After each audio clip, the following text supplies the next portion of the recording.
반갑습니다. 모두를 위한 로디오의 진행을 맡은 김정원입니다. 모두를 위한 로디오는 법률적인 정보 및 조언을 얻기 힘든 다양한 청소년 및 사회 구성원들에게 법률적인 차원의 도움을 주고자 김앤장 사회공헌위원회와 대교단이 함께 진행하는 프로그램입니다. 먼저 김앤장 사회공헌위원회 소개를 드리자면 주로 법률교육, 공익단체와 협력, 법제도 개선, 청소년 멘토링, KNC 프렌즈 활동을 진행하여 이외에도 교육기부를 포함한 많은 활동들을 진행하고 있습니다. 이어서 대교단 소개를 드리자면 대한민국 대학생 교육기부단, 즉 대교단은 대학생 교육기부의 문화를 확산하기 위해 설립되었습니다. 또한 대학생들의 역량 발달과 동시에 교육 환경에 소외된 학생들의 교육의 기회를 마련하고자 합니다. 모두를 위한 로디오 프로그램은 기획단이 인터넷에서 수집한 단편적 질의사항들을 소개하고자 하나의 가상사연을 구성하였습니다. 1회차에서는 근로계약서와 관련된 법률 문제 해결을 주제로 최저임금과 임금 미지급 문제에 대해 이야기를 나눠봤는데요. 오늘은 어떤 사연의 법률적인 문제를 이야기해 볼까요? 지금 바로 살펴보도록 하겠습니다. 안녕하세요. 저는 15살 중학교 다니고 있는 남학생이고 청소년 쉼터에 살고 있어요. 요즘 들어 고민거리가 하나 생겨서 변호사님들께 도움을 청하고자 사연을 보냈습니다. 최근에 제 주변 친구들이 너도나도 체크카드를 만들어 사용하기 시작했어요. 음식점과 카페, 그리고 문구점까지 키오스크를 사용하는 가게들이 점차 늘어나면서 현금 대신 카드만 사용이 가능한 경우가 많아졌습니다. 또한 제가 성인이 되어서 자립하기 위해서는 알바를 해야 하고 돈을 관리하기 위해서는 체크카드가 현금보다 편할 것 같다는 생각이 들었습니다. 친구들한테 체크카드 만드는 방법을 물어보니까 부모님과 함께 가서 만들어 왔다고 하더라고요. 그렇지만 저는 부모님이랑 같이 갈 수 있는 상황이 아니어서요. 미성년자인 제가 혼자서 하기에는 버거운 일들이 많더라고요. 아직 생일이 지나지 않아서 만 13세인 저는 반드시 법적 대리인과 함께 있어야만 통장을 개설할 수 있더라고요. 또 법적 보호자 신분증, 기본증명서, 가족관계 증명서, 주민등록증 초본, 신청인 도장 등등 준비해야 하는 서류는 또 얼마나 많던지. 당장 아르바이트를 하기 위해서도 법적 대리인의 동의서가 필요하다는데 이 역시 걱정되긴 매한가지네요. 제가 부모님 없이 혼자 통장을 개설하려면 만 14세가 되는 생일이 지날 때까지 기다리는 수밖에 없는 건가요? 인터넷으로 알아보니 가정법원이 친권의 상실, 일시정지, 일부 제한 선고를 내릴 수 있는 데 있다고 하던데 이런 방법을 이용해서 쉼터의 선생님과 은행 업무를 볼 수는 없을까요? 후견인 같은 제도도 있다고 하는데 후견인을 해주실 어른을 따로 찾아야 하는 건가요? 너무 어려운 단어들이 많아서 제가 이해하기 어렵네요. 네, 오늘 사연은 다음과 같이 3가지 쟁점을 중심으로 살펴보겠습니다. 첫 번째, 가정 밖 청소년의 계좌 개설 및 카드 발급 가능 여부.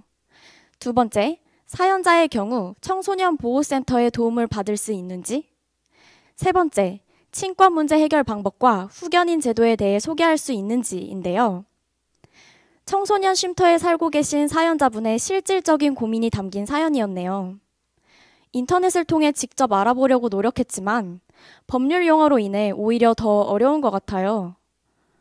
법적 대리인, 후견인 제도 등 어렵게 느껴지는 단어들이 정말 많은데요. 모두를 위한 로디오를 통해 함께 알아가는 시간을 가져보도록 하겠습니다. 앞에 사연에서 다뤄진 내용과 같이 가정 밖 청소년들은 미성년자라는 신분 때문에 생활에 필요한 여러 부분에서 불편함을 마주할 수밖에 없습니다. 19세 미만의 미성년자는 법률 행위 시 법정 대리인의 동의를 얻도록 하고 있고 이 법정 대리인은 친권을 행사하는 부 또는 모를 말하고 있습니다. 하지만 2019년 한국청소년쉼터협의회에서 진행한 조사에 따르면 청소년 쉼터에서 숙박을 하고 있는 청소년들의 절반 정도가 가정에서의 문제로 가정 밖에 있을 수밖에 없는 상황이라고 합니다. 이렇게 친권을 행사하는 부모로부터 적절한 양육과 보호를 받을 수 없는 미성년자들과 같은 경우는 법률 행위나 근로활동을 포함한 여러 독립적인 생계 유지에 필요한 부분에서 어려움을 겪을 수밖에 없습니다. 이런 부분들을 해결하기 위해선 친권 상실 청구를 신청하거나 후견인 제도를 통해 도움을 받을 수 있지만 아직 법적인 지식이 부족한 청소년들에게 이런 내용들은 어렵기만 합니다. 그래서 이 부분에 관련해서 도움이 필요한 청소년들에게 가려운 부분을 시원하게 긁어줄 수 있는 변호사님을 모셔보도록 하겠습니다. 네, 변호사님 안녕하세요. 안녕하세요. 먼저 본인 소개 부탁드립니다. 안녕하세요. 저는 김앤장 법률사무소에서 2019년부터 근무하고 있는 오현지 변호사라고 합니다. 네, 그러면 질문 드리도록 하겠습니다. 미성년자가 법적 대리인 없이 은행 계좌를 개설이나 카드 발급이 가능한가요? 결론부터 말씀드리면 아니오입니다. 우선 우리 민법은 미성년자가 법률행위를 함에 있어 법정 대리인의 동의를 얻도록 하고 있으며 동의를 얻지 않은 행위는 미성년자 또는 그 법정 대리인이 취소할 수 있도록 정하고 있습니다. 다만 예외적으로 미성년자가 권리만 얻거나 의무만 면하는 행위는 미성년자가 단독으로 할 수 있도록 정하고 있습니다. 이에 계좌 개설의 경우에는 단순히 미성년자가 계좌를 이용해서 금융거래를 할 수 있는 권리만 얻게 되므로 원칙적으로 법정 대리인 동의 없이 미성년자가 단독으로 할 수 있을 것입니다. 반면 카드 발급의 경우에는 미성년자가 발급된 카드를 이용해서 신용 거래를 할 수 있는 권리를 얻는 것에 더해서 카드 수수료 지급 등 의무를 부담하게 되므로 법정 대리인의 동의가 필요합니다. 다만 개인정보보호법에 따르면 만 14세 미만 아동의 개인정보를 처리하기 위해 그의 동의를 받아야 할 때는 법정 대리인의 동의도 함께 받아야 하고 이에 계좌 개설의 경우에도 개인정보 동의 대상이므로 위 법률의 기율에 따라 법정 대리인의 동의를 받아야 할 것으로 보입니다. 실제 2013년 금융감독원은 만 14세 미만 미성년자 명의의 계좌를 개설하고자 할 경우에도 반드시 법정 대리인의 동의를 받도록 하는 행정지도를 내린 바 있습니다. 결국 이제 계좌 개설이나 카드 발급 모두 사연자와 같이 만 14세 미만 미성년자라면 법정 대리인의 동의 없이 단독으로는 처리할 수 없을 것으로 보입니다. 네, 만 14세의 경우에는 법정 대리인의 동행 없이 단독으로 계좌 개설이나 카드 발급이 어렵다고 합니다. 저도 성인이 되기 전을 생각해 봤을 때 부모님과 함께 은행에 가서 계좌를 발급한 기억이 있네요. 그럼 은행 업무 이외에 가정 밖 청소년에게 법적 대리인의 부재로 인해 발생할 수 있는 어려움에는 어떤 상황이 있을까요? 네, 앞서 말씀드린 것과 같이 이제 개인정보보호법상 만 14세 미만의 미성년자로부터 개인정보를 수집해서 처리하기 위해서는 법정 대리인의 동의가 필요하므로 만약 가정 밖 청소년이 만 14세 미만이라면 설령 그에게 도움이 될 뿐 전혀 해가 되지 않는 행위라 하여도 법정 대리인 동의 없이 단독으로 처리할 수 없는 문제가 있습니다. 가령 미성년자가 이제 학교에 장학금을 신청하면서 관련 자료를 제출하는 상황이라든지 지방자치단체에 각종 지원 사업을 신청하면서 관련 서류를 제출하는 상황에도 미성년자는 법정 대리인의 동의가 있어야만 자신의 개인정보를 해당 기관 또는 단체에 제출함으로써 신청을 할 수 있을 것입니다. 이러한 경우 만약 법정 대리인에 해당하는 친권자가 없거나 그 대리권 내지 재산관리권을 행사할 수 없는 상황이라면 민법에 따라 가정법원이 미성년 후견인을 선임할 수 있고 그렇게 선임된 미성년 후견인이 법정 대리인의 지위에서 동의를 할 수 있을 것입니다. 또한 보호시설에 있는 미성년자라면 일명 시설 미성년 후견법에 따른 절차에 따라 미성년 후견인을 선임할 수 있습니다. 네, 정말 유익한 답변인 것 같습니다. 그럼 다음 질문으로 넘어가도록 하겠습니다. 변호사님, 저희가 계속 가정 밖 청소년을 대상으로 이야기를 하고 있는데요. 가정 밖 청소년은 후견인 제도의 규정 대상에 포함되어 있나요? 후견인 지정을 위해서 청소년 보호센터에서 법적으로 준비해야 될 부분들이 있을까요? 네, 청소년복지지원법에 따른 청소년 쉼터에 있는 미성년자의 경우 시설 미성년 후견법의 규정 대상에 포함됩니다. 한편 시설 미성년 후견법상 국가나 지방자치단체에 설치된 청소년 쉼터에 있는 미성년자가 고아인 경우 보호시설의 장이 자동으로 후견인이 되지만 그렇지 않은 경우에는 법 소정의 선임 절차를 거쳐야 합니다. 첫째, 미성년 후견인으로 지정을 받고자 하는 자가 이제 미성년자의 가족관계 기록상 증명서를 첨부한 신청서를 해당 보호시설 소재지 관할 시장, 군수, 구청장에게 제출하여야 합니다. 둘째, 시장, 군수, 구청장이 그를 지정하고자 한다면 후견인 지정 통보서를 그와 보호시설의 장에게 함께 보내야 합니다. 셋째, 이렇게 후견인 지정 통보서와 가족관계 기록상 증명서를 첨부한 허가 신청서를 다시 법원에 제출하여 법원으로부터 허가를 받아야 할 것입니다. 네, 여기까지 사연에서 주신 고민을 오연지 변호사님과 함께 나눠봤습니다. 사연자님 영상을 보고 있는 청소년 여러분들께도 도움이 되셨으면 좋겠습니다. 지금부터는 기존 사연 이외에 새로운 사례와 질문을 혼합한 형태로 진행해 보자 합니다. 첫 번째 질문인데요. 아르바이트를 지원할 때 부모님 동의서를 받아오라는 이야기가 없어서 일을 시작했는데 첫 월급을 받는 날 확인해 보니까 돈을 적게 줬더라고요. 이상해서 말해 보니까 사장님이 동의서 없이 일하는 걸 봐주는 대신 돈을 적게 주는 거라고 하시더라고요. 제가 신고하면 혹시 저도 처벌을 받는 건가요? 어, 아니요, 미성년자는 처벌을 받지 않습니다. 앞서 말씀드린 민법에 더해서 근로계약의 경우 우리나라는 근로기준법으로 근로자인 미성년자를 더욱 두텁게 보호하고 있습니다. 임시로 고용된 아르바이트생도 근로기준법의 보호를 받는 근로자에 해당하고 명시적인 근로계약 체결 없이 사용자의 지시나 승인 아래 근로를 제공하였더라도 묵시적으로 근로계약이 체결된 것으로 취급됩니다. 이에 우선 사용자인 업주는 근로기준법상 만 15세 미만의 자는 애초에 근로자로 사용할 수 없습니다. 또한 만 15세 이상의 자라도 사용자가 만 18세 미만의 미성년자를 고용할 때에는 첫째, 임금 등의 근로조건을 명시한 근로계약서를 반드시 작성하여야 하고, 둘째, 친권자나 후견인의 동의서를 받아 사업장에 비치하여야 합니다. 셋째, 만 19세 미만의 미성년자라 하여도 당연히 성인과 동일하게 근로계약상의 임금을 사용자에게 독자적으로 청구할 수 있습니다. 만약 사용자가 임금을 지불하지 않을 경우 3년 이하의 징역 또는 3천만 원 이하의 벌금을 부과받을 수 있고, 근로자의 입장에서는 사업장에서 근로기준법 위반 사실이 있는 경우 고용노동부 장관 또는 근로감독관에게 해당 사실을 신고할 수 있습니다. 그러한 신고를 이유로 사용자는 근로자에게 해고 등의 불리한 처우를 할 수 없을 것입니다. 이러한 의무 위반을 사용자에 대한 처벌 사유로 규정한 취지는 어디까지나 미성년자의 이익을 도모하기 위한 데 있고, 근로기준법상 근로자가 아닌 사용자에 대해서는 이러한 의무를 부과하고 있지 않다는 점에서 이러한 의무 위반 사실이 있더라도 근로자인 미성년자는 처벌을 받지 않을 것입니다. 네, 그러면 다음 질문 드리도록 하겠습니다. 저희는 2년 전부터 미성년 부부가 되었는데요. 이 과정에서 부모님과 사이가 틀어져서 둘 다 집을 나오게 되었습니다. 아직 서류상으로는 부모님이 법적 대리인이지만 현재 서로 연락을 하고 있지 않아서 어떠한 지원도 받고 있지 않은 상황입니다. 저희가 아직 미성년자인데 이러한 상황에서 법적으로 어떻게 보호받을 수 있는지, 그리고 청소년 보호센터가 아닌 다른 곳에서 거주하고 있더라도 서비스를 지원받을 수가 있는지 궁금합니다. 네, 미성년자라도 혼인을 한 경우 혼인에 의해 법적으로는 성년자로 간주가 됩니다.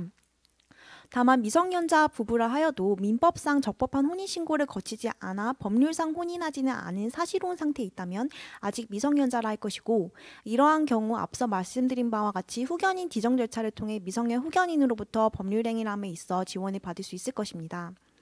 만약 미성년자가 청소년 보호센터가 아닌 곳에 거주하고 있다면 시설 미성년 후견법의 적용 대상이 아니므로 가정법원의 미성년 후견인 선임 절차를 거치게 됩니다.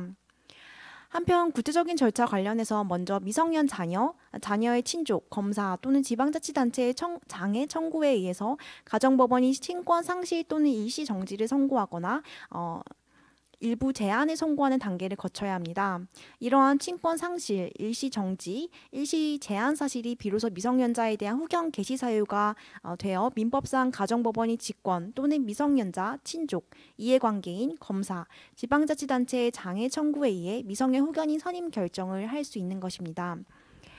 요컨대 우리 민법은 친권자의 소재 불명 등 친권을 행사할 수 없는 중대한 사유를 별도로 후견 개시 사유로 열거하고 있지 않기 때문에 단지 부모와 떨어져 위탁가정 등에서 거주하고 있으며 부모와 장기간 연락하지 않아 부모의 소재지를 모른다는 사정만으로 곧바로 후견인 선임 청구를 하기는 어려울 것입니다. 네, 변호사님 답변 감사합니다. 다음 질문은 미성년자 때 부모가 돌아가셔서 친척분 중에 큰아빠가 제 후견인이 되셨습니다. 큰아빠가 저 몰래 제 명의로 통장을 개설하셔서 국민연금에서 나오는 돈을 통장으로 받고 있다가 올해 성인이 되어 확인해 보니 통장과 돈이 없어져 있습니다. 후견인들이 미성년자의 통장 혹은 자산을 어떻게 관리하고 어떤 권한들이 주어지나요? 만약 저를 위한 것이라면 돈을 제 동의와 상관없이 써도 되는 것일까요? 네, 미성년 후견인은 선임이 된 경우 민법상 미성년자의 재산 보호를 위한 각종 사무를 처리하게 됩니다. 우선 미성년 후견인은 취임 후 지체 없이 미성년자의 재산을 조사해서 2개월 내에 목록을 작성하여야 합니다. 이후 미성년 후견인은 미성년자의 재산을 관리하고 그 재산에 관한 법률 행위에 대해 미성년자를 대리하게 되는데요. 단 미성년자의 행위를 목적으로 하는 채무 부담에 대해서는 미성년자 본인의 동의를 얻도록 되어 있으므로 미성년자의 돈을 미성년자의 동의 없이 마음대로 지출할 수는 없을 것입니다. 참고로 가정법원은 직권으로 미성년 후견 감독인을 선임할 수도 있고 이러한 경우 영업에 관한 행위 또는 금전을 빌린 행위, 의무만 부담하는 행위 등 여러 가지 행위에 대해서 후견 감독인의 동의도 필요합니다. 네, 다음 질문 드리도록 하겠습니다. 제 어머니가 심각한 알코올 중독자로 매일 술을 마시며 욕설을 하시고 가끔 폭행도 하십니다. 함께 사는 것이 너무 힘들어서 가출하려고 하는데요. 나오면 어머니가 경찰에 신고해서 법적 대리인이라는 명목 때문에 붙잡혀 다시 집으로 보내질까 봐 두렵습니다. 친부모가 있어도 미성년자인 제가 법적 대리인을 거부하고 바꿀 수 있는 건가요? 민법상 부모가 친권을 남용하여 자녀의 복리를 현저하게 해치거나 해칠 우려가 있다고 생각되는 경우 가정법원이 자녀의 친족, 검사, 지방자치단체의 장애 청구에 따라 그 친권을 상실 또는 일시 정지, 일시 제한하는 선고를 할 수 있습니다. 가정법원은 이와 같은 선고를 하면서 동시에 직권으로 미성년 후견인을 선임할 수 있습니다. 그러므로 자녀에 대한 신체적 학대나 정신적 학대는 대표적인 친권 남용 행위로 판례가 인정해오고 있기 때문에 위와 같은 신체적, 정신적 학대 피해자인 미성년자로서는 가정법원에 청구해서 친권 상실 결정을 선고받고 동시에 미성년 후견인 선임 결정을 받음으로써 법정 대리인을 바꿀 수 있을 것입니다. 네, 오늘 변호사님과 함께 얘기 나눠봤는데요. 마지막으로 가장 중요한 부분들을 간단하게 정리해 주신다면 어떤 게 있을까요? 네. 지금까지 말씀드린 부분을 쭉 정리를 해보면 일단 첫 번째로 만 14세 미만의 미성년자로서는 법정 대리인의 동의 없이는 은행 계좌 개설, 카드 발급, 심지어는 학교에 장학금 신청한다던가 각종 지원을 받는 것도 불가능하게 됩니다. 원칙적으로는 이제 친부모가 친권자로서 미성년자의 법정 대리인이지만 그의 어떤 가정 폭력 등 친권 남용을 사유로 가정법원이 친권자에 대한 친권 상실 또는 일시 정지, 제한을 선고하면 이제 미성년 후견인을 새로이 선임해서 그 미성년 후견인이 법정 대리인에 준하는 지위에서 법률 행위에 도움을 줄 수 있을 것입니다. 또한 청소년 쉼터 등 시설 미성년 후견법 규정 대상인 시설에 있는 미성년자의 경우에는 이런 친권 상실 등의 절차를 별도로 거치지 않고서도 미성년 후견인 선임을 받을 수 있을 것입니다. 오늘 모두를 위한 로디오 2화에서는 여러분과 함께 가정밖 청소년의 법적 대리인 문제에 대해 알아보는 시간을 가졌는데요. 모두 기억해 주셨으면 좋겠습니다. 오늘 함께 해주신 오현지 변호사님, 모두를 위한 로디오 두 번째 회차에 참여해 주신 소감이 궁금합니다. 네, 저에게도 어찌 보면은 새로운 어떻게 보면 생소한 쟁점이었고 미성년자가 여러 가지 행위를 함에 있어서 법정 대리인 동의가 필요하다는 사실은 알고 있었지만 이러한 법의 흠결로 인한 문제가 현실화됐을 때 어떤 방식으로 해결해야 될지에 대해서도 새롭게 알게 된 기회가 된 것 같습니다. 이런 부분들을 대학생 분들과 함께 공유하고 소통함으로써 즐거운 시간이 되었던 것 같고요. 이런 기회 주셔서 감사하다는 말씀 올립니다. 감사합니다. 네, 오늘 함께 해주셔서 감사합니다. 감사합니다. 네, 오늘 내용은 여기까지고요. 다음 화에서는 여러분들이 직접 보내주신 새로운 사연과 함께 여러분들에게 도움이 될 수 있는 주제로 돌아오도록 하겠습니다. 또 사소하지만 중요한 법률적인 문제로 고민하고 계시는 시청자분들, 법적 문제의 해결이 필요한 시청자분들, 생활 속 법과 관련해 궁금증이 있으신 모든 분들의 사례를 기다리도록 하겠습니다. 사례를 작성해 주시면 프로그램을 통해서 오늘처럼 변호사님과 함께 법률적인 내용들을 다뤄드릴 테니까요.